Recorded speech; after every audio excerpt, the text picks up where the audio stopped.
jemaah tersidai kan, saya kata terkandas lah, ataupun tersidai. Kos makan.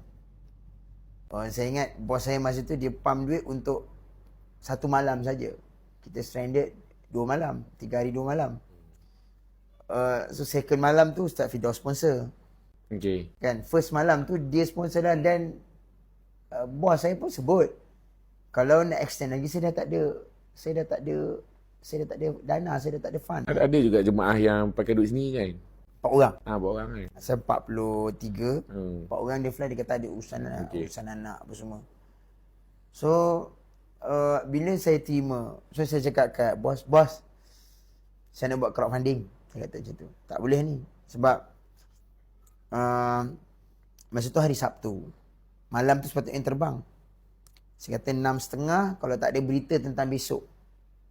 Kan sebab bos saya ni pun berhubung dengan konsulat juga. Tapi saya tak nampak macam ada satu two-way communication yang baik. Saya tanya bos, tanya konsulat macam tak boleh. Memang saya tak nampak jalan. Saya blank. Jemaah pun yelah tak semua berkemampuan nak keluarkan daripada duit poket. Dah keluar 12,000, 10,000, 8,000, keluar pula 2,000 lebih untuk beli tiket balik kan. So saya kata tak boleh ni. So saya kata saya buat crowdfunding, saya nak buat crowdfunding. Sebelum saya buat crowdfunding, sebelum saya buat video lah. Bukan cerita crowdfunding lah, saya call ayah saya dulu. Saya ingat ayah saya ni dia macam belagak angin sikit. Kan. Dua-dua jenis dia dengan latar belakang politiknya. Kita pun dengan background kerja biasa belagak angin, tapi belagak angin tu dia mesti akan ada solution yang solid. Okay. So saya call, saya kata, ya sekejap lagi saya nak buat gini-gini video gini-gini. Boleh kamu buat video? Saya cakap.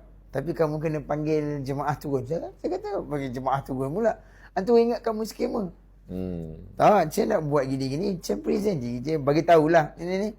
Saya kata, okey kalau macam tu, tak payah buat crowdfunding. Sekian tu.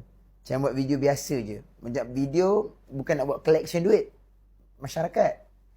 Tapi buat video untuk make sure video ni sampai ke orang atas lah. Menteri ke, whatever lah. Ya.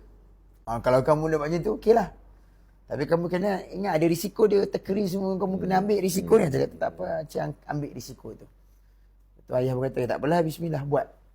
So saya pun buat. Malam saya buat tu, slow pula Kita follow seorang-seorang buku. Nama je lah ada pun nak masuk rancangan reality TV lah. Tapi biasa je kan. Malam tu, biasa. Saya bangun besok pagi, video tu meletup lah.